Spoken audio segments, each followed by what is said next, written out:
What's up, everybody? I'm Patrick Hickey Jr., Editor-in-Chief of Legacy Comix, and you are listening to Splash Pages.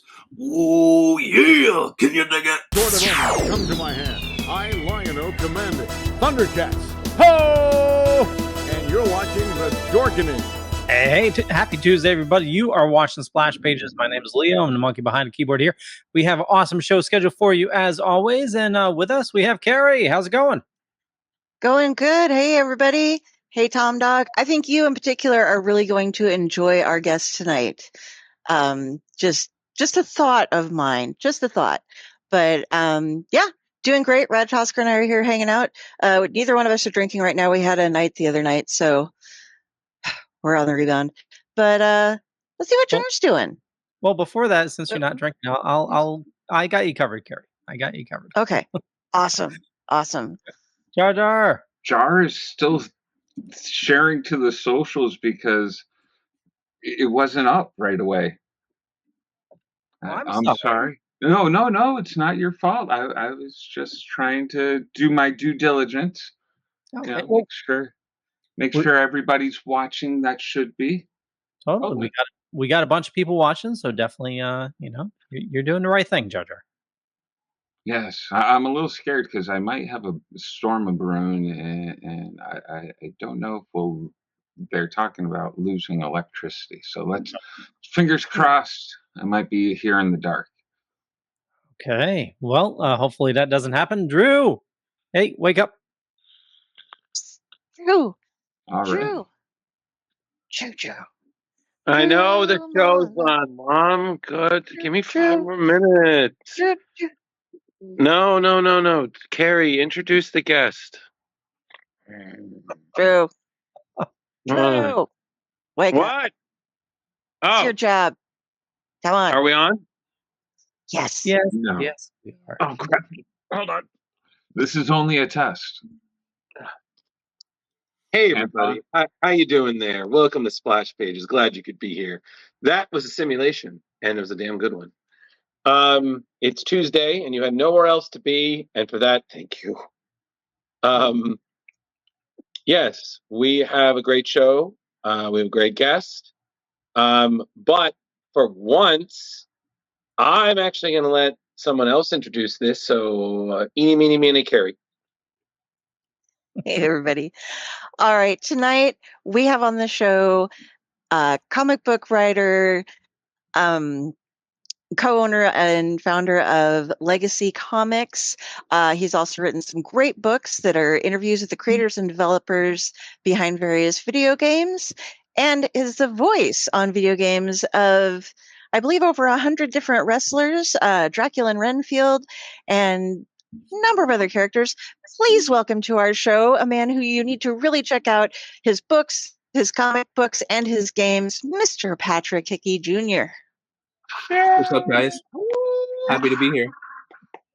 We're happy to have you. Yeah, this is going to be fun. Yeah. Total mix of everything. I just want to confirm, we have you for more than 3 minutes, right? 3 minutes of pain? I just want to make sure. Okay, cool. 3 minutes, yes. Mm-hmm. Okay, good. I just, last time we had to deal with a guy like that, we had to slap him into a Slim Jim, if you know what I mean. So No. Wanted to get that joke. Shut up. I'm allowed one wrestling joke. Okay? Get out. You don't get to say that to me. Oh, but I do. So how are you doing, Patrick? I'm good. I'm happy to be here. It's been a crazy week for us. My birthday as well was on Saturday, so Happy birthday. Thank you. It's getting that scary age, where ice cream doesn't taste the same, and then by 10 o'clock you're already in pajamas. So it's just like, it's time to get some really cool stuff done. So I've been trying really hard. Okay. I don't want to harsh your mellow, sir, but number one, perhaps you need a new kind of ice cream. And number two, pajamas are fantastic. So it sounds like you're doing pretty well. Yeah, I'm doing all right. I'm doing good. Yeah.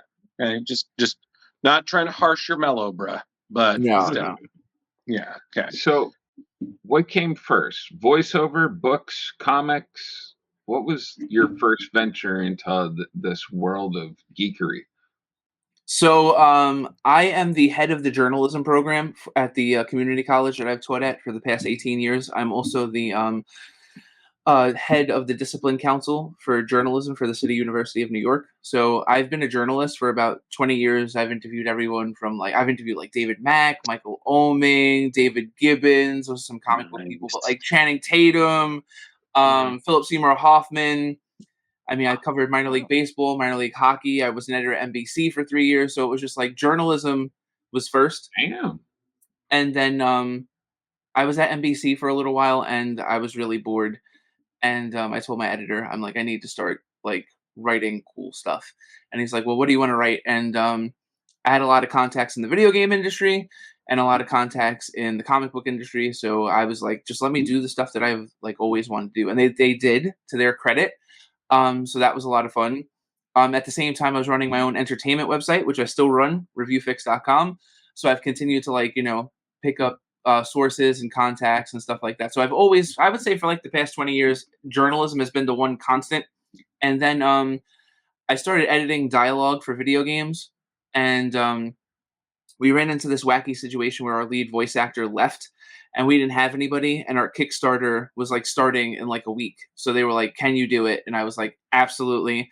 And then all the video game sources that I've accumulated over the years are like, you do voiceover now? And I'm like, yeah. And then it was just a trailer here, a trailer there. And then I found out about WrestleQuest. And I do over 90 voices in WrestleQuest, including the Macho Man Randy Savage, Hawk and Animal from Legion of Doom, Junkyard Dog, Luna Vachon. And then that went into Renfield, where I voiced Nicolas Cage's character, Dracula, Nicholas Hoult. I do pretty much all the male voices in Renfield. So, and in between all of that, I had written a comic book when I was 18 and just couldn't find an artist. And then right before COVID, I found an artist. And then I was working for a small imprint called Lesser Known Comics. I did 4 comics with them and just realized that their business model was something that wasn't beneficial to me. So I started my own imprint. And we went live and we were funded in 3.5 hours on Kickstarter. We ended up 300% funded. And then we were off to the races. So it's just everything's kind of all on the backbone of my journalism experience, but it's been really fun. Do you ever get bored? Seriously? Do I ever get bored? I get bored all the time. No shit, huh? It's crazy. Holy cow, man! You've done more in your short span of I don't know how long's it been. How old are you? I'm 41. Man, I'm tired just listening to you. No kidding. Oh my God, I felt the same way. By 6. I felt like I wanted to start doing push-ups the second he started going that. I was like, oh, we got to puff up our chest jar. We got to, right? We got to. It sucks sometimes. It's too exhausting. But it's a lot of fun when everything kind of clicks and everything's going the way that it's supposed to go. It's last week released. We released an omnibus. I just wrote a hockey book. It was about a minor league hockey team that I covered in 2008. It's kind of like the movie Slapshot come to life. And it was so much fun. So I just decided to unearth 16 years of forgotten reporting into this really cool book. So I've had all the players message me this past week and they're picking up the book on Amazon and on our site. So it's Legacy is turning into from comic book imprint to now we're publishing books too. So that's been so much fun. So when everything clicks, it's great. When it's just it's kind of quiet and you can see the hay, rolling across the street and stuff, you're just oh my God, I have so much to do. And so it's hit and miss sometimes. If I didn't know, I would say you didn't have a kid, but you do have a kid. So I have 2 kids. Yeah, I have 2 kids. I have a wife that's fighting breast cancer right now. So it's just yeah, man, I am being completely tested right now, but it's just like I said, everything is going pretty good. She's strong, she's tough, and we're doing everything that we have to do. And I get to tell really fun stories in comic book form and in book form, and I get to voice characters and stuff. So it's just, I would be stupid to really complain about anything. Oh yeah. speaking of your voiceovers, Tom Dog is a huge wrestling fan. So he would like to know, who is your favorite wrestler that you voiced? So the main reason why I took the WrestleQuest gig was because the first question they asked me was, "Can you do a good Macho Man Randy Savage?" And I was just like, "Oh yeah, let me tell you something, brother. Yeah, can you dig it?"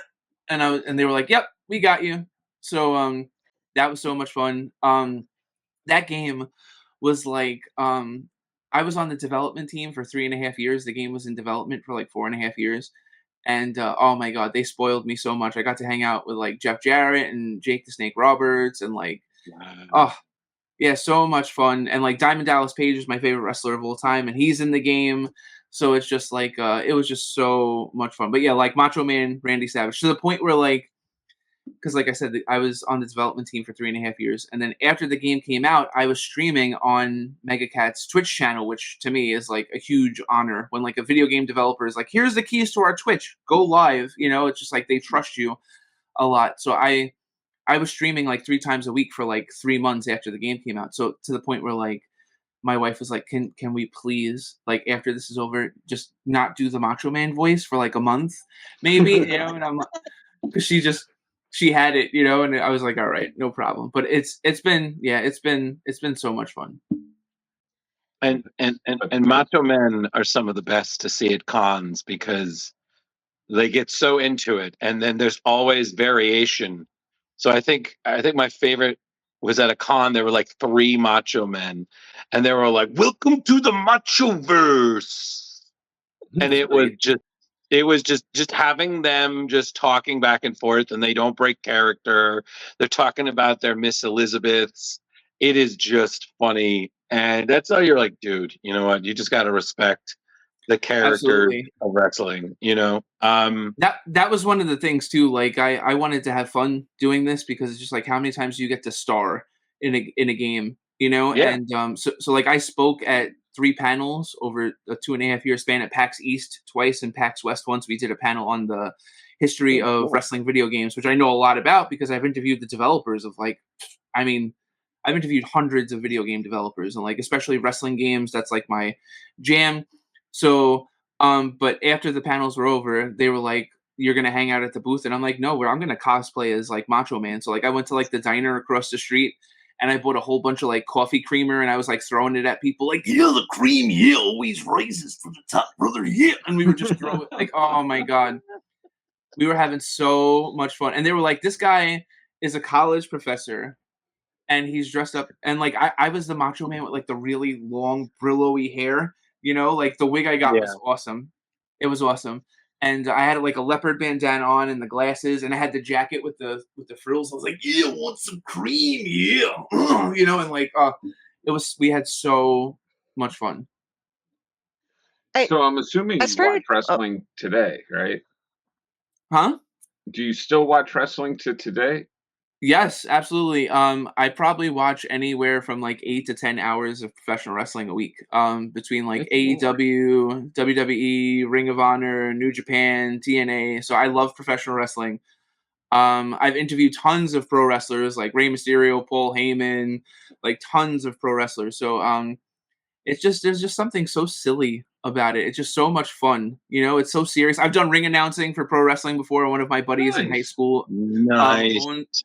he owns a wrestling promotion, Battle Club Pro. They've had a ton of big names come out of there, but it was so great because I was promoting one of my books, and he was like, "Oh, just come out and we'll say you're like from the minds behind the games." And like I came out to the Final Fantasy VII boss music, and like and I did the ring announcing for their first title match. It was just like, oh my god, it was so much fun. So yeah, so. We're going to come back to that Final Fantasy VII thing because I have questions about it, but we're on the wrestling thing now, so keep going. Yeah. Jar, I feel like just hearing this, we need to do more. So, you know Dude, what? I really am. We need to do more. We need to motivate ourselves to do more. Leo, you're fine. If you do anything more, you will explode. Carrie, keep up the good work. Yeah, go Carrie. Oh, Tom Dog question. Who's your favorite wrestler in both WWE and AEW? I would say Brian Danielson in AEW. WWE right now, probably LA Knight. He's just a lot of fun. He's like a throwback to the Attitude Era people. I love AJ Styles. He's one of my favorite wrestlers of all time. Samoa Joe is up there. Yeah. So in the comic that I've written, The Job, he's like kind of like a combination of a lot of those like TNA guys that like were really small but had big personalities and stuff like that. So yeah. Carrie, if he just So- keeps messaging questions, just send him the link to come on. I'm just saying. Yeah, right. You know, it feels So, good. Somebody asks questions, so yeah. I watched we'll give you some the gameplay info. for WrestleQuest, and I gotta say, I'm not the biggest wrestling fan. I'm not anti-wrestling. I was a wrestling fan when I was younger. I just haven't really grown up with it still. But okay, so Muchacho Man is rather funny, but what's with the potato head? Is that a wrestling reference that I'm missing, or No, it's kind of like the world is of it just WrestleQuest is it. Yeah, it's just like a combination potato? of like there's like Lego characters, there's like bootleg He-Man characters, like there's all. It's like the thing is when I was a little kid and I played with wrestling figures, I also wrestled like characters from Police Academy. I also wrestled GI Joes. I also wrestled Thundercats. So it was just like the world of WrestleQuest is this like fictional toy box where like every toy that you owned as a kid lives. So it's a lot of fun. Yeah. I think I'm starting to understand more of the voice acting, because when you said Police Academy, I was just imagining you wrestling Michael Winslow's character, and just doing the sound effects. I'm just like, yo, I'm done. Too much. I used to get in so much trouble in high school doing stupid stuff like that. Like I would be in the cafeteria and I would do like the bell. I put like my hands together and just be like, and then you'd see like 200 kids just like walking out of the cafeteria, and the security guards would be like, "No, there's like 8 minutes left in the, in the period or whatever." And then I would be like this, and they'd be all you just skeletoring it like, till next time, D-bags. Absolutely. They're like, this guy again. Oh man, I did high school wrong. I should have been doing that. Yeah, right. Yeah, should have showed up. Damn. Speaking of high school, when I was in high school, I was the Mortal Kombat queen of my region. I could play every single character. I could, do the randomized stuff. I could do all the fatalities. Sub-Zero is my guy, but I would play anybody, anything. Same here. So when you talk to the people who put together Mortal Kombat, were they expecting it to blow up as big as it did? Because no, I had the soundtrack for the video game and I was like hardcore, and I lived in the country. No, they definitely did not expect it to blow up. While the game was in development, they actually felt like something was missing. It's kind of like the heir apparent, the spiritual successor to Karate Champ. If you guys have ever played Karate Champ in the arcade in the 80s, they loved John Tobias and Ed Boon loved Karate Champ. So they were trying, and if you look at some of the backgrounds, you could definitely see like the homages and things like that. But John Tobias is who I interviewed for Mortal Kombat, and he came up with the idea for the fatality. And the thing is, like, if you take fatalities out of Mortal Kombat, it's a good fighting game, but does it last the test of time? So it's just like the fatality was the thing that really set it apart. Once they got that, they were like, okay, now we think we're off to the races, because at that point, nothing is coming even close to Street Fighter, So, so yeah. And then you got the friendships and the babalities in part 2, which was, did you ever do the thing where you made it, I think it was Raiden, that you would turn back and forth and back and forth and back and forth, and it would go until the whole screen clouded over, and then it would like set you off in something? It was a weird glitch on the machine. That was like one of my favorite parts of all, because I interviewed the guy that did the port for the Sega Genesis for Mortal Kombat 3, and he was talking about that very thing, about getting all of those crazy things that they did in the arcade to work on the Sega Genesis. And the thing is, it's just like when you design an arcade game, it's like you're basically designing a brand new console, because the arcade system works independently by itself. When you design something for a console, it has to work within the console's parameters. So you have to make all of these changes and stuff like that. And that was one of the things that he said, like some of these characters, the things that they would do on the screen, just like they thought weren't possible on the Sega Genesis and Super Nintendo, but somehow they got it to work. So that stuff was a lot of fun to interview those guys about. Good That was Lord. also a huge turning point too, because I was working for retail at that time for a company called Software Etc. It's what turned into games. Wow. Yeah, man. Mm-hmm. I remember, the biggest selling point, like Genesis version, was it had blood, where the Super Nintendo version didn't.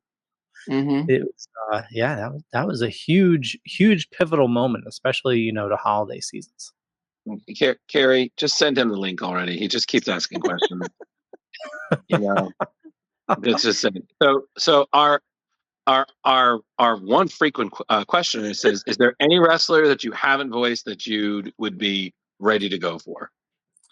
To be totally honest, like Macho Man was the guy for me. Like I was just like, if I was ever going, like when that opportunity approached me, I was like, yeah, that's it. I don't know what the plans are for WrestleQuest moving forward or anything like that. So like, I'm more than happy to like jump in on the sequel and stuff like that. But for me, it was just like, Macho Man Randy Savage, Hawk and Animal from Legion of Doom, Junkyard Dog, like all those guys were just, I mean, that was just like my childhood dreams come true. Did you get to interview Macho Man at any time?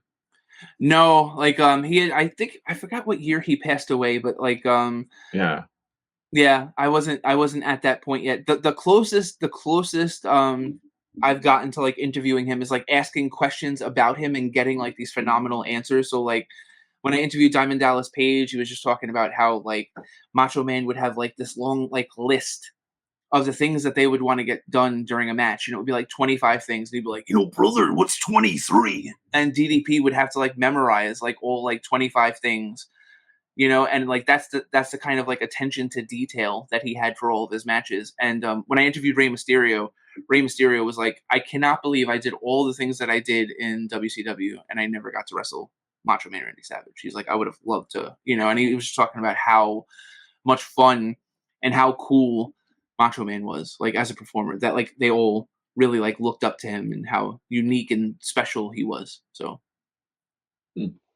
that's really cool. Awesome. Man, you sound like you've been living the dream of a geek, just like bouncing around doing and like a jack of all trades. It's really impressive. and just trying, it's like every day, I have so many people message me and like, people joke around with me on Instagram and like I have one guy that's like, oh, you're like Professor X. Whenever I have like a question, you could answer it for me. And then I always have other people that come to me and they're like, oh, do you know somebody? Of course you know somebody, and blah, blah, blah. And I just try and explain to them. It's just like, it's an everyday type thing, it's just like, I have real trouble like at night sleeping. Like I had to put like music on to like shut my brain off, and I love coffee and that doesn't help. And, and then I have like 2 children that like are super, like, they're just super dialed in. They want to have fun and they want to just do stuff all the time. And, it's rough, it's not easy. And I love when people say, oh, you're doing stuff that you enjoy, so it's easy. And it's just like, when you're doing stuff that you enjoy and stuff that you're passionate about, it's like so much more personal than like a normal 9 to 5 would be. And you take everything super personal, especially like when it's like a business thing, and like business, you're supposed to be like super, like things are supposed to not be personal. You're supposed to look at like your numbers and be smart and stuff. But it's just like when you're doing things that you legitimately care about, it's just like, it's super intense, like all the time, so it's hard. But like I said, when everything starts to click, it's super rewarding. No, that's great, man. I was going to ask you in the beginning where you got the ideas, if you had actually been a wrestler or anything like that, but it just seems that you've been so connected to all these guys. That's how the comics came to life.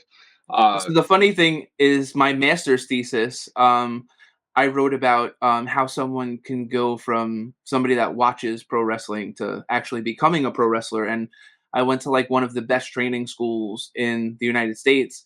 and I hung out there for like 2-3 weeks, and I interviewed all the wrestlers, and I got in the ring a little bit and this and that, and I ended up getting a staph infection on my face because the mats are completely filthy, and I almost died, and Oh, God. they gave me it got to the point where I look like Harvey Dent. Like the staph infection had just gotten, and I didn't miss a day of work. I didn't miss a day of graduate school, and it got to the point where like my wife, who was my girlfriend at the time, was like, there's no kissy, there's no huggy. Like, you need to go to like urgent care, like right now. And I went to urgent care, and they were like, the doctors were going like this, like just touching my face. And he's like, I don't know what this is. And he calls in like 2 other doctors, and they're all touching my face. And I'm 6'4", I'm 260 pounds, and I'm like crying. Yeah. Because I'm like, you guys don't know what this is, you know? And they're like, you're a writer. Like, where have you been? What have you done? And then I told them the wrestling thing. And then right away, they were like, it's a staph infection. Take this for like 2 weeks. It'll go away. You're like super lucky that we caught this. Like 3 days later, I went back to the wrestling school, and Johnny Rodz runs it. He's a WWE Hall of Famer. He trained like the Dudley Boys and like tons of great wrestlers. And I'm like, Johnny, I got a staph infection on my face from your place. He's like, oh, Papa, don't worry. I got one here once and here once. And you're like one of us now. And blah, blah, blah. And I'm like, oh my God. But I got an A on that paper for my master's thesis. And I got a story for like the rest of my life. And I realized that like, yeah, I would never become a pro wrestler because of that stuff. But yeah, I love pro wrestling. Like I said, I've interviewed so many pro wrestlers. I've interviewed so many indie pro wrestlers. You know, I have a bunch of indie wrestlers in my phone, and they'll be like, oh, can you watch my match? And like, let me know like what you think. And like, we'll talk about like their finishing holds and this and that and the other thing. So I really love like the science and the performance side of it. And I've just read so many books about pro wrestling and stuff. So the way the job came to be was I had an actor friend who was like, how come you've never written a play? And I was like, give me a deadline. And he gave me a deadline, and I wrote the job as a play.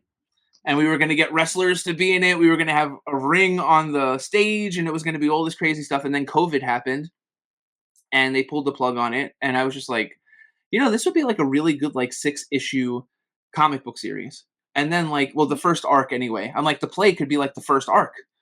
And I talked to Kieran Quinn, who was doing Condrey with me, and he did the issue 0. And then we went to Steve Condrey, and now we have a couple of ash cans and stuff like that. But I mean, comics and wrestling are just perfect for each other. I don't know how you guys feel, but I just feel like there's so much inside baseball stuff in wrestling, and there's so much like when you're writing dialogue, there's so many things that you could sneak into the reader. And between writing it and then like when I'm actually the owner of Legacy now. I'm not the co-owner. I murdered the other co-owner. Okay. And I had to. Great guy, but just like, you know, you guys have seen already, like you guys are joking around and you're like, oh, I need to work harder. And I was sitting there with somebody else, and I was just like, I'm doing a lot. And, you know, just like if somebody doesn't want to rise to the top, then they got to go, you know? So I took over the company myself. And at that point, my co-owner was lettering all of our books. And I had never lettered a comic book in my life. And I was just like, I'm going to teach myself how to letter books. So ever since then, I just started lettering all of the books as well. And that's been a lot of fun. So it's just like, even though I can't draw to save my life, being able to write and then kind of guide the art, because I feel like lettering is so underappreciated, how it guides the reader across the page, and like just understanding how to letter properly. Like you get that Z going, and it's just like everything falls together into one place. So it's just like being able to have so much power over my own books, because I interact with so many comic book writers, and they're just like, oh, here's the story, you know? And it's like, wait, that's it? You just want to give the story to the artist? Like you don't want to, like, I want to have as much like back and forth with the artist as possible, you know? Like I want to have as much fun and put as much passion and as much of myself into the book as possible. So I just feel like that's kind of where I'm at as far as like the job. The job has just been so much fun to do, and to have so much control over like where it goes is really rewarding. Now, speaking of the art, where did you find the artist for that one? So issue 0 was done by Kieran Quinn, and he's my artist on he was my artist for the first arc of Condrey. which is Condrey's kind of like our Deadpool or Wolverine. He's like our flagship character. And I felt so bad for this man. Just got married, trying to start a family and stuff. And we, I had left Lesser Known Comics, and he was my artist at Lesser Known Comics. And he came with me to start Legacy, and he was doing like 3 books out of the gate. And it was just a lot. It's a lot for just one person. So after he did the ash can for the job, I reached out to Steve Condrey, who had done some some variants for us, and he did the Renfield ash can that we did we did a Renfield ash can with 250-year-old unpublished notes from Bram Stoker's family that Bram Stoker's family gave us. Wow. So yeah, it's pretty wild. So, but like Steve did a great job on that, and anatomy is such a big part of wrestling. So I was like, Steve, you want to do the job with me? And then he did the job 1 and 2, and he's going to do the next bunch. But I wanted to have some ash cans to fill in some of the lore. So, yeah, that's Kieran's stuff right there. It's so good. It's very different from one. So Kieran's completely traditional. He's a completely traditional comic book artist. So that's all like pencils and watercolor and stuff like that. And I love David Mack. And I just feel like this has like a very like old school, not what David Mack is doing now, but very old school David Mack feel to it. So I super enjoy working with. And if you look at that page, if you look in the lower right hand corner, you see Condrey sleeping next to the bank. Wow. Yeah, so they're all in the same universe. So they are going to interact at one point or another. And then come on, then it's going to get a lot of fun. You have a vigilante, and then you have pro wrestlers, and yeah. So I'm trying to do more than just tell like stories. I'm trying to really like build a universe, like one issue at a time. All right, I got to ask, great. what's on your walls? Thank you. What's on my walls? Yeah. Are they comic? Those are all legacy books. Oh, sweet, man. These are all legacy books. So like up over here we have like some of the jobs, Condrey, and then see right there is Door Slash, which is connected with Condrey and the job. It's in the same universe. It's about a serial killer who uses DoorDash to murder people. Very fun. Very 70s pulpy. The one next to DoorDash in the upper right here, where my thumb is called Midland Beach Turkey Ninjas. I live in Staten Island. I moved to Staten Island last year, and when I moved there, I realized that there are tons of wild turkeys that like live all over the place. And it's suburbia, it's very nice, but these turkeys are like badass. They like run the street. So I did this comic where these turkeys are basically like a Yakuza gang that run the entire borough, and we got mentioned in the New York Post and in the newspaper over here. We sold tons of those books. It was so much fun. So that may be something that we kind of come back to at some point. But yeah, those are all Condrey's, Brooklyn Bleeds, The Job. There's a whole bunch of stuff up there. It's all legacy stuff. That's pretty cool. That's awesome. We have another wrestling question for you. I wish. Have you ever met Andre the wish. Giant or Tommy? Okay. Zeus, no. I wish. I met Virgil before he passed away. Virgil was a lot of fun. I'm trying to think of who else that I've met. Sheamus, the Bellas, Finn Balor, Dolph Ziggler, Triple H. I've interviewed Triple H before. So, yeah. Damn. Did you before he passed, did you get to meet Roddy Piper? No, I wish. Roddy Piper's one of my. He's on my Mount Rushmore. Yeah, He was Roddy cool. Piper's awesome. Mhm. I got to meet him 3 months before he passed. He was super chill. Wow. Yeah. Yeah. Yeah, he wasn't a character. That's what I like the most about him. Like what you saw on TV, that was like actually him, and he was super protective of like the business and the art form behind it and stuff like that. Like I love people that passionate because they usually scare the shit out of people. And I like that. I like when somebody walks into a room and people are like, you know what? I have to be on my game because this person doesn't play games, and I could joke around with them and I could have a good time with them, but at the end of the day, they're going to demand the best from me. And I feel like that's something that like Roddy Piper was like all about. And he was in the best scene in a fight, or the best fight scene in a movie ever, hands down. You have to watch that like at least once a year. Like that fight scene is just it's iconic. So I love that movie. That's like one of my and like Enemy Mine. I don't know if you guys have ever seen Enemy Mine. Yeah. Louis Gossett Jr. Like those two are like two of my most underrated, underappreciated movies of all time. Youngblood with Rob Lowe, that's like up there. Like there's so many. I love movies too. So Damn. You are really a jack of all trades. You're like, movies, let's talk those now. I'm trying. You mentioned wrestlers scaring the shit out of you. When I was first starting out doing interviews at cons, I thought Demolition was going to kick the shit out of me. I was so green. I went up to ask him questions, and I didn't realize that they had a line. Like I totally butted into them, and I'm like trying to get their attention. Oh my god! Mm-hmm. Yeah, it was not pretty. I probably shouldn't tell this story, but it's like I remember one time I was supposed to interview Jim the Anvil Neidhart, who's one of the greatest tag team wrestlers of all time. And this is like maybe like a year before he passed away, and he was like on the indie circuit and stuff like that. And I spoke to the promoter, and he said it was all good. And I waited online. I was like, I'm here for the interview. And then he was like, oh, well, if you give me $25, I'll give you like a great interview. Yeah. And I was like, yeah, bro, that's not happening. And then he's just like, and he thought I was like some 25-year-old kid that I was like a nobody. And he's like, oh, well, if you buy this book just came out. If you buy this book off of me, then I'll do the interview. I'm like, that book just didn't come out because the photographer of that book, George Napolitano, is the official team photographer of the Brooklyn Cyclones, and I covered them for 3 years. And that's Butch Reed on the cover, who hasn't wrestled in 10. So then he just looked at me like, oh, man. And I was just like, yeah, man, I'll see you later. Have a good one. And he was just like, oh, you don't want to interview me? I'm like, no, absolutely not. And then he like stood up, and he's like 6'2", but I'm 6'4", and he was like, in his 50s, and I was in my 20s, and I was just like, no, you don't want to do that, and I just walked away. But I was so pissed because I had questions ready. I was like ready to go, and crazy. There's nothing worse than when you come ready and you have questions and you've thought them out, you've done the research, and then you get stopped and you just get I can't because of bullshit. Like, oh, they're under contract, or oh, like the contract you get because that's a contract. Oh, sure.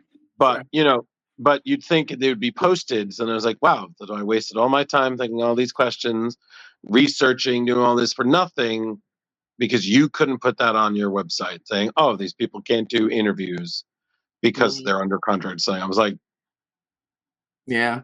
I mean, I'm supposed to interview Bret Hart like at least 3 or 4 different times where like I spoke to, his PR person, Marcy, and she was like, yeah, we're good to go.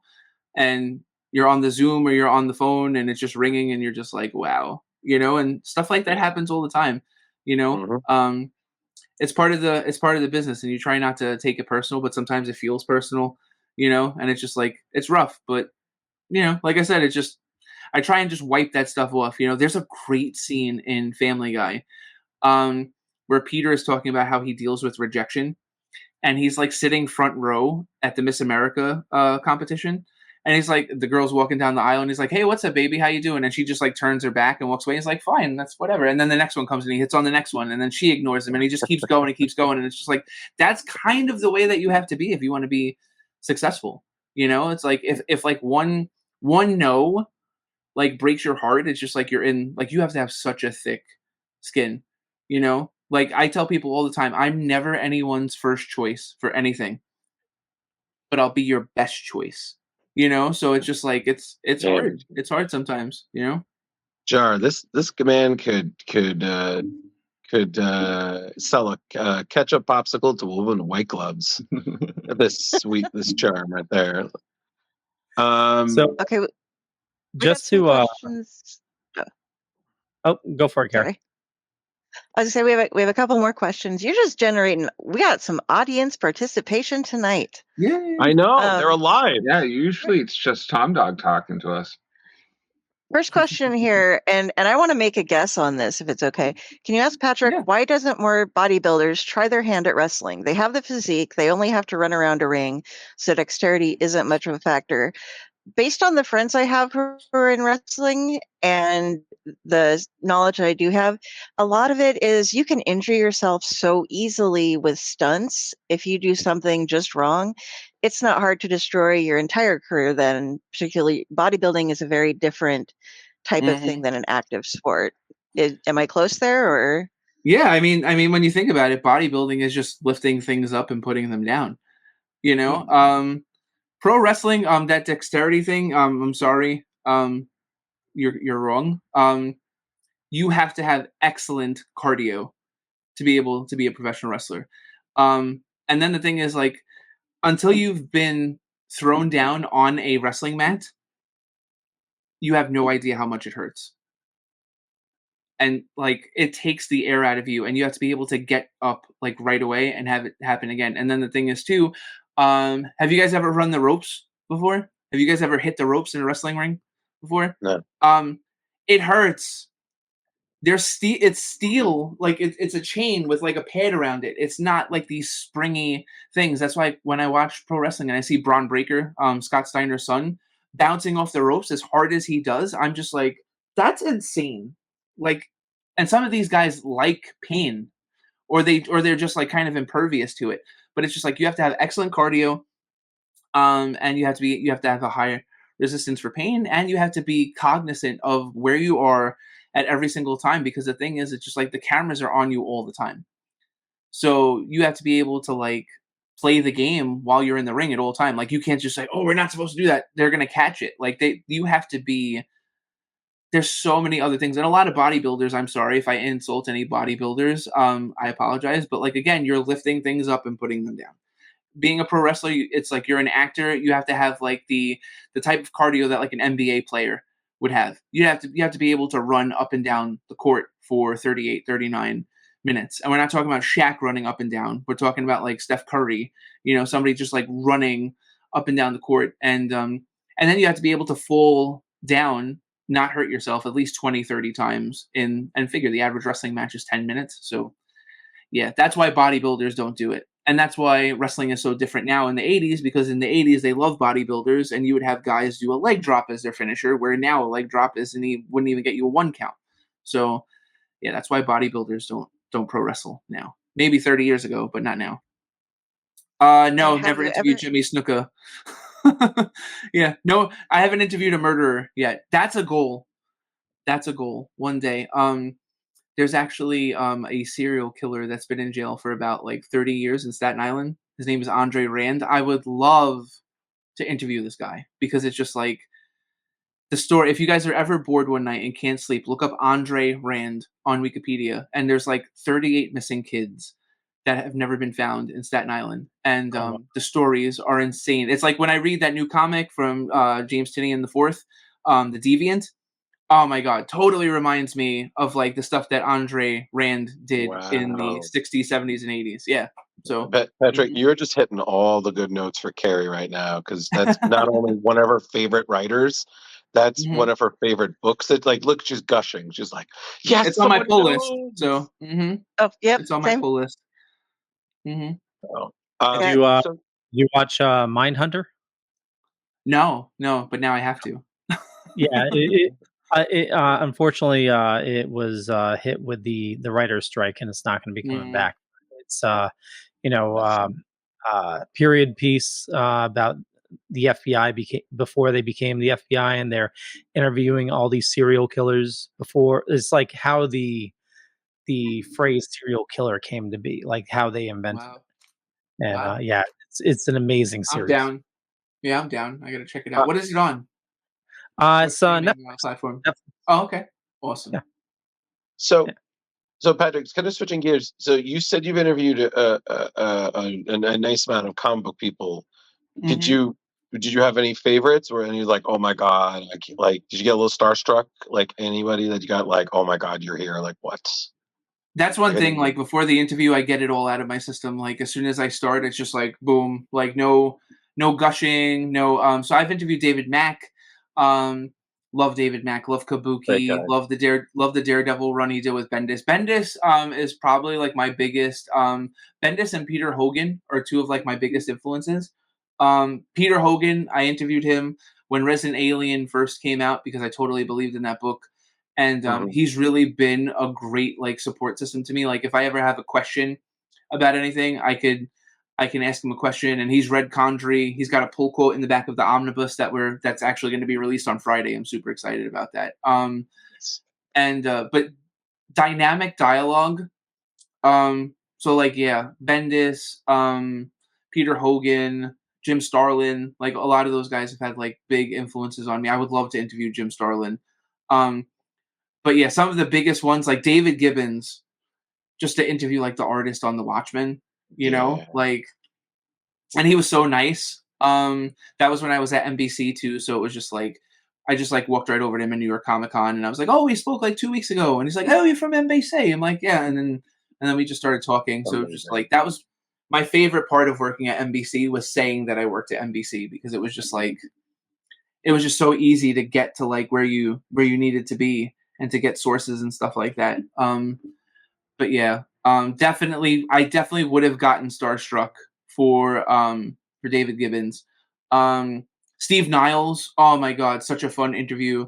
Nice. Amazing talent, you know. I'm trying to think of who else. Michael Oeming is amazing. I love Michael Oeming. But yeah, and the thing I like about comic book writers is they're formal, they're professional, but it's just like they're so willing to share if they feel like that the information you're giving them is going to be put to like practical use. You know? Like if you just go, "Oh, so what's your favorite run of all time?" They're going to be like, "Yeah, I've been asked this question 1,000 times. Like, just go look at another interview." But if you ask something really specific, and you kind of like tickle their brain a little bit, then they'll answer like whatever you have. And like for me to go from journalist to comic book writer, like whenever I'm writing something and I'm like stuck, I just kind of like sometimes I'll just go on my computer and be like, okay, and I'll listen to like an interview with one of these guys, and be like, what would they do in this situation? And then how can I like take like what they would do and make it my own? And you know, so it's just like I've been lucky that I've had access to like such amazing people. Rock on. I'm going to jump back. I'm going to jump back if I can real quick to the video games again, with the books that you wrote. And this is another, I played I played a lot of games, but very limited kind of, I was like an RPGer or horror games and stuff like that. Some of the fighting games. But so Final Fantasy VII was listed as one of the ones that you did. And Final Fantasy was already just knocking it out of the park. But once again, I'm going to ask, did they expect 7 to become just one of the best games ever made? Because that just, I mean, it's been so redone and just amazeballs. It's crazy to think that like by the time they got to Final Fantasy VII, that Sony was unsure if the American audience would actually be willing to partake in like such an in-depth RPG experience. And they were taking a huge risk with Final Fantasy VII. And I spoke to the localization manager who basically takes a Japanese game and makes sure that it's good for an American audience. And they had to change a lot because they felt like Barrett was like a stereotypical like militant African American character that was like kind of racist and stuff like that. So they had to like kind of change a lot of the lines to make him like a more worthwhile character. And by the time they were testing the game, they knew that they had something special. I remember when I was told the story, I was like, oh my God. Like, and I made a point of, I'm like, you guys have not told anyone this story. And they're like, no. I'm like, great. So it's going to be in the book and this will be the first place it is. So what happens is when a game the scale of Final Fantasy VII is being put through the development process, you probably have anywhere from like 10 to 15 people playing the game at the same pace at the same time, trying to find all of the errors and the bugs and this and that. Final Fantasy VII, they had a room basically of like 40 people, all with like TV set up. This is like 1996, 1995, 1996. And they're all playing Final Fantasy VII at the same time. And then all of a sudden one guy goes, oh shit. Oh man. And the lead tester is like, what's the matter? And he's like, I can't believe they just did that. And then another guy goes, oh my God. And then another guy behind it starts crying. And then another guy throws his remote. Yeah. And the lead tester is like, what's going on? What the hell is happening? And these were the first players in North America to ever see Sephiroth kill Aerith. When Sephiroth killed Aerith, these players, they lost it. And they knew from that moment on, Sony, Square, they knew that like, if the game played that way with the testers and the testers had such an emotional response to Aerith's death, that they had the type of RPG that an American audience would take seriously. So it was a big risk for Sony and Square, but like just that story, the story of like Cloud, Tifa, Barrett, Red 13, like it's just something that like completely stands the test of time. So I don't think they knew it in the beginning, but by the time they were like halfway through the development cycle, they were like they had a hit. And it's just scary in a way because there were so many good RPGs on the PlayStation before that, like Wild Arms, amazing game that like people didn't latch onto. It took Final Fantasy VII to be the game to introduce so many 13, 14, 15-year-old kids to RPGs. And then they were off to the races. And then, I mean, Final Fantasy has been insane ever since. And the games before that were great too, but Final Fantasy VII is the one that broke the mold. Yeah, I loved all the games. I was just gonna say, wasn't 3 the last one in the US, which was like 5 in Japan, and then they jumped from to 7. Yeah, I mean the whole reason why the game was called Final Fantasy in the first place is because it was like Square's like last ditch effort. If that game wasn't a success, there was no more SquareSoft, you know. So it saved the company. It saved it later on. It saved the whole RPG genre, you know. So huge series, super important to video game history. Oh yeah, awesome. And all the different ways you can build. I love how they change in each thing, like the different builds for the characters and the side games. Like I play 10 and I have like multiple saved blitzball teams, you know, like I can sit there and play blitzball for hours, you know, I can do that jet shot the first time. But my favorite thing to do when I first started playing Final Fantasy, we bought all of them, my SO at the time and he was like doing stuff. And I went through and did unarmed combat and beat each of the lower games just with that. And he's like, but you have to have a healer. You have to have somebody with this. I'm like, no, you don't. Yeah. You can monk it the whole way. You don't need the ultimate weapon. You can just punch them to death. And they're like, but you didn't do it. I'm like, yes, I did. It's one of the same. It's one of the same reasons why I love the Fallout series so much, because it's just like you can play so many different ways, and once you beat the game, you could just start over. Pokemon is the same way, you know, like you could just jump in and build a team and completely, like every time you play the game, it's a completely different experience. So stuff like that, I love stuff like that. And it's like when I write, I try and create experiences where like the person doesn't necessarily know what's going to happen the next page. Like I try and make those turns count, and like especially like with Condrey, like I try and expose like some of his like humanity, because he's this big hulking brute, but at the same point he was raised by like a police officer and a decent woman, and he's not like this complete piece of crap that he looks like, you know. And then like it's the same thing with Sarita. You see Sarita and you don't expect her to be what he is, and it's just like it's a microcosm in a way, you know, because when I teach, you know, the first day of the semester I walk in and I'm 41 and my students still think that like I'm a student because I don't wear a shirt and a tie when I'm in the class, you know. And like they're like, oh, you're a teacher? And then like I start talking, and then the next day they Google me and stuff like that, and they're just like, we didn't think you were what you were. And I'm like, nobody is. Like, your first impressions of everyone are always wrong. And I think like if you're writing fiction, that just gives you, if you understand like basic, like if you understand how dialogue is supposed to work, and if you understand how the mind works, you can have so much more fun with your reader than just giving them cliche after cliche. So yeah. I'm just blown away. Same here. I honestly have nothing to say. I'm sorry. No. It's admirable. I mean, you've done so much, and it really is a testament to your drive and your focus and your dedication. You know, and I definitely understand that mindset of, you know, if no one's going to step up, I'll do it. You know, yeah. Sometimes you have to do that, and just in order to, like you said, get somewhere important, you got to put forth the work.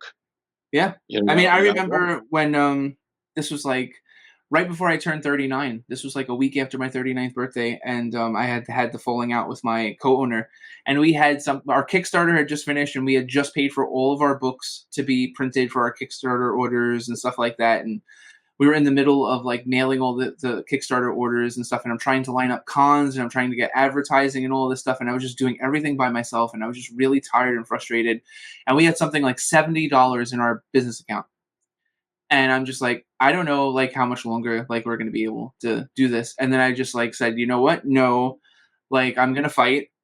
And we went to a con and we did great. And then we were just off to the races after that. And it's just like, again, if you have a dream, people are not going to believe in your dream all the time. People aren't going to get it all the time. And that's okay. Because the thing is, all you need is just like one person to get it and then one person to share it on Facebook or Instagram. And then you just keep going and going and going. So it's just like, it's freaking hard out there. And there are so many people. I mean, I see all the hashtags on Twitter, like comics killed me. I'm not sure if you guys have ever seen that hashtag on Twitter before. And it's just people talking about how much money they've lost in independent comics. And I have friends that run comic book companies, and they're like, oh, I had to take out money from my retirement to pay for the next run of comics. And like, I feel like my biggest like success story in comics and in publishing is that like I have not lost a dime. You know, that like I run my business and I pay everyone, you know, based on their contract, and everyone is completely paid up, and like my kids are not affected by my failures. They're only affected by my successes, you know? So that it's hard. Comics are so hard. It's just like Scott Rogers, he was the one of the developers on Pac-Man World, and he did Soul Blade and Maximo on PS2. Amazing guy. Just beat the shit out of cancer. I'm so proud of him. But he was in the comic book industry for a little while, and he was just like, dude, it's like a knife fight every day. I'm like, because there's just so many people out there trying to do it, and it's just like, how do you really tell what's good and what's not? You got to read as much as possible, and it's super hard because most people will not buy a book if the cover doesn't resonate with them, you know. And it's just like, you could give somebody an amazing pitch, and then you go, oh, I don't like wrestling, and then you're like, the job is so much more. It's about so much more than wrestling. It's about like fighting for your dreams, and it's partly like a relationship comedy in a way, and like there's so many other things. And or you go, Condrey, it's about a New York City homeless man trying to find out who killed his father. Oh, that sounds like Batman. Like it's not. It's not. It's like Spawn, Highlander, Deadpool, Punisher, all like mixed into one. There's a whole bunch of other things going on in there. Yeah, but it sounds like Batman, and I don't like Batman. And you're just like, okay, all right. So it's just like every day is like that. Every day is super hard, and you just have to like, you know, because it's just like for me, there's a lot of indie comic book brands out there that like all they do is cons. They're at 2 or 3 cons a month. And since I have 2 kids and I have a wife that's battling cancer, I can't do cons nearly as much. So like I have to be able to sell books online.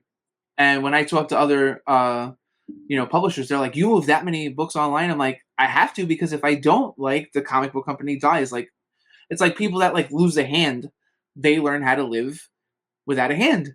You know, it's like Jim Abbott, the guy that used to pitch for the Angels and the Yankees. He was a major league pitcher and he only had one hand, you know? So you find a way. So like for me, I cannot wait. I cannot wait for like my wife to finish her treatment so I can start doing cons again. I love meeting people. I love like talking to people like this. I love doing podcasts like this. But at the same time, it feels good because like we have like Legacy has a strength that a lot of indie comic book companies can't say. Like we have a good online presence and we have readers that have found us. So it's hard.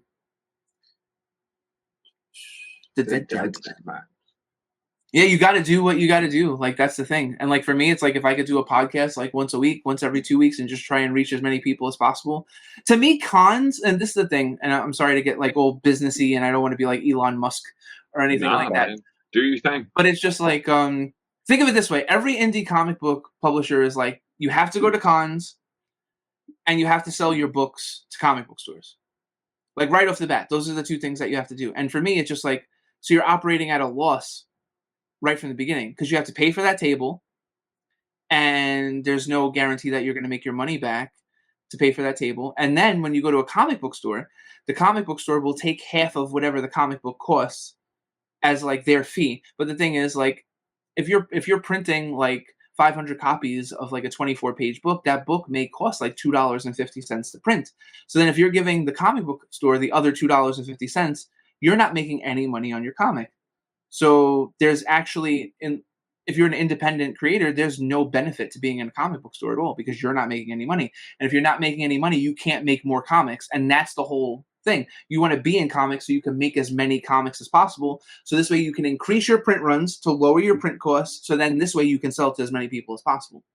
So many people don't get that. So it's just like, I love cons, but a lot of cons I'll go to, I'll be like, listen, I'm going to do a panel for you. I'm going to do a panel on voice acting. I'm going to do a panel on my video game books. And they're like, oh, really? That's great. How much do I have to pay you? And I'm like, you don't have to pay me anything. Just give me a table.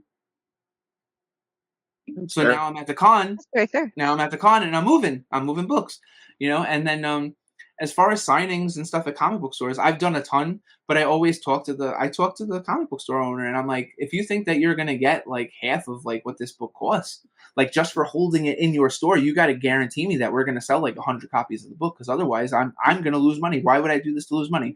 You're running a business. I'm running a business. So, and the thing is, a lot of creators don't have that mindset. A lot of creators are just like, they just want to create, or a lot of artists, they just want to draw. And I'm just like, you have to have a whole other skill set, because if you don't, then you're just going to produce great stuff and no one's ever going to find it. It's super hard. So we have somebody who's trying to pitch something to you here to see how you would take on it. Every day. If Patrick had to write a modernized version of Jack the Ripper, would you go the Dexter route, where he's a serial killer vigilante, or a Michael Myers type possessed kill everything? Or would you do something else? I would do something completely different. That's the thing. It's just like, there's so much stuff out there. So it's just like, if somebody can go, oh, that reminds me of this, you're in trouble. Like you want to try and have something as original as possible. So like the serial killer comic that we have, Door Slash, is, I mean, think about it. If I have to pitch that to you in a sentence, it's a serial killer that uses DoorDash, the technology of DoorDash, to find people to kill. You're like, oh, well, how does he do that? And then, yeah. So the whole thing is just like, whenever I'm creating a character, I'm just like, okay, how do I make this as different as possible? So the thing is, there's always going to be echoes. Like, you're always going to go, oh, this character reminds me of this. That's okay. Because like, when you're creating something, you're coming from a place of, you're bringing in all the things that you love, so it's okay for somebody to be like, oh, well, this reminds me of this, or this reminds me of that. Or sometimes people will automatically associate the things that they love into the character that you created. That's just like a natural thing. But it's just like, if you're starting off like right from the bat, like, oh, this is like Michael Myers. It's like, Michael Myers has made millions of dollars. Do something else. So it's like, whenever you create something, you have three options: to make it better, to make it worse, or to make it different. And I think making it different allows you to eventually come to a place where you can make the decision to make it better or worse, But it's just like, if you're like, oh, this is a better version of Michael Myers, it's not going to be. And if you're like, oh, well, this is kind of like Michael Myers, but it's not as good, then why is anyone going to buy it? So it's just like, you always got to go the different route as many times as possible. So it's like, whenever I'm creating a character, if I was going to create a serial killer, I wouldn't base it on one that was already like in comics or like pop culture. I would try and do something completely different. So, Patrick, we're coming up on an hour. So normally, but I mean, normally what we do afterwards is that we cover some of the news within the week, discuss a little and then whatnot. So if you want to stick around for that, I mean, I think one other person that we've interviewed had actually stayed. You're more than welcome to, but I'm more than happy to stay. Yeah. Okay. Yeah, man. All right. Cool. So before we get into that, just real quick, Condrey on Omnibus comes out Friday, you said? Yes, you can pre-order. It's available digitally already on legacycomics.com, legacycomics.com/shop. The digital is available.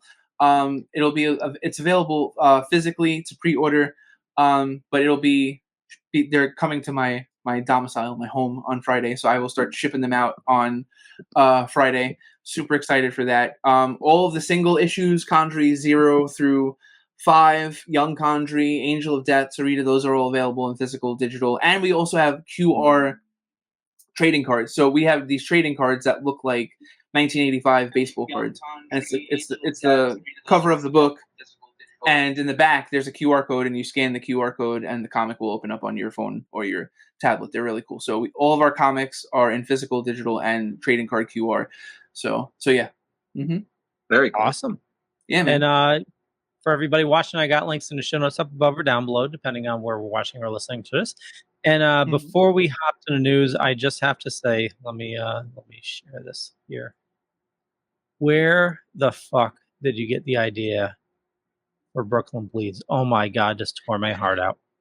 Okay, so real talk. My co-owner and I are having a conversation at the time. My former co-owner, and he had originally done KROOM with me, which is one of our comics, and it's based on a video game that I wrote the story for. The video game's been in development for like 3 years. I don't know if it's ever going to come out, but he did not do a great job on the art, and it pissed me off because like I really believe in the IP, and I was just like, we need to do another comic together, and we need to do something special, and we need to like redeem you because like his art just like wasn't where it needed to be. So he's like, what do you want to do? And I was like, I want to write a zombie book. I love Robert Kirkman. I love Marvel Zombies. I love George Romero. So then again, I sat down and I was like, I don't want it to be better than The Walking Dead. I don't want it to be worse than Walking Dead. I want it to be different. So the whole thing is like every zombie book is about the people during a zombie apocalypse. No one ever wonders like what happens to like your cat or your dog, you know? So I just thought it was like a really interesting, like what would happen if like a dog had to like watch a zombie apocalypse unfold before their very eyes. So what ended up happening was I put my former co-owner on it and he was drawing it. And then probably like a week later, he had resigned from the company and I'm still sitting on this script.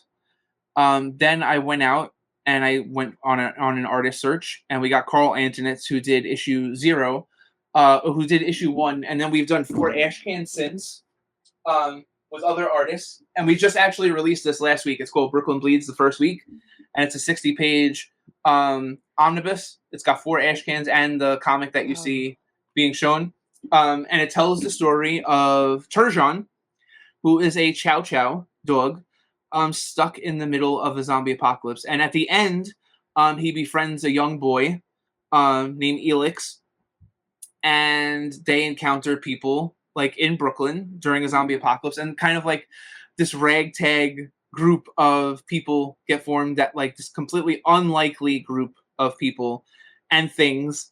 And to me, it was just like to give unique voices a voice in something that has been completely cliched. So it's just like every zombie book, you're like, oh, it's the hot girl, it's the tough guy, it's the nerdy guy, it's this. Well, it's like, well, what about like the dog? What about the kid with autism who doesn't speak? What about the man who just lost his wife and has nothing to live for? You know, so it's just like, I tried to give as many different and unique voices as possible. So, like, again, we just released this last week. It's called Brooklyn Bleeds the first week. So it's Brooklyn Bleeds, Hey Si Bing, Brooklyn Bleeds El Fin de Mi Corazon, Brooklyn Bleeds Team Up, and Brooklyn Bleeds Journey of the Warrior. So it's 4 ash cans and 1 24-page comic all in one. It's super fun. It's the first arc. By the time you get to the end, you're going to be like, oh my God, my zombies are completely different from any other zombies. So it's just like, I just tried to make it really fun. And it was just like, whenever I write, I try and make things fun. So for me, it's like making the narrative as guttural and instinctual, because it's like it's written like how a dog would think, you know? Like I'm scared. You know, Harry said bad word, blah, blah, blah, you know? So it's just like, I remember showing it to my former co-owner, and he's like, do you think people are going to get it? I'm like, not only are they going to get it, they're going to like this dog, and that's the point, you know? So it's like when I look at Legacy, like we have so many different properties. Like we have Legend of the Night Owl, which is a great comic. We have tons of like, we have The Bad Guy, which is another wrestling comic. We have so much cool stuff, but it's just like, for me, my 3 babies are Condrey, The Job, and Brooklyn Bleeds. So it's like, I remember when I was a kid, Brian Michael Bendis was writing 3 or 4 like different series at once. And for me, it's just like last year I wrote 12 single issue comics. So I'm like, oh my God, I wrote a comic a month.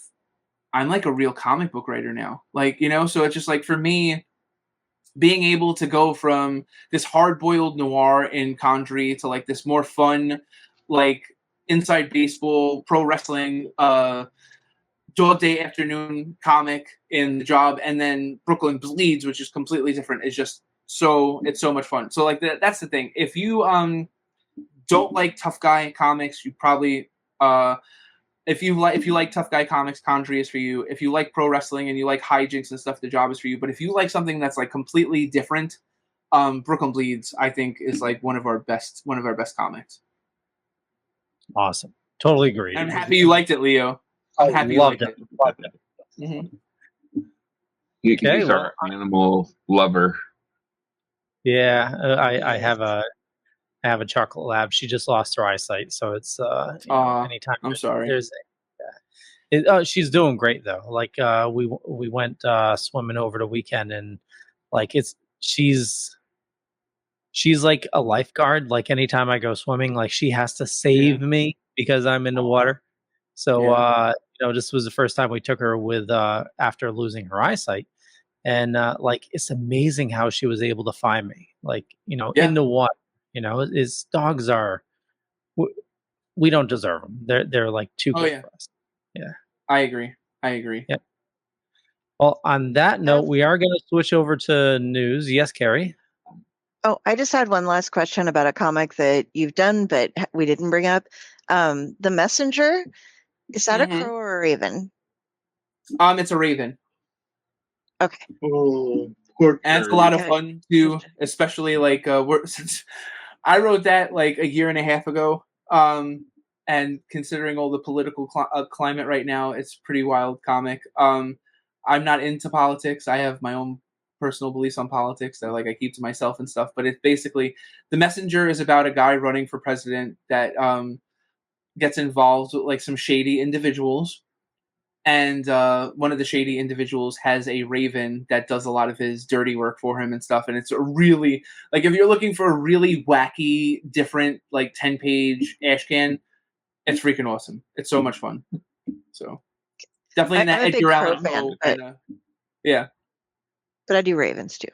Okay. I love crows too. I love ravens. Mm-hmm. Excelsior!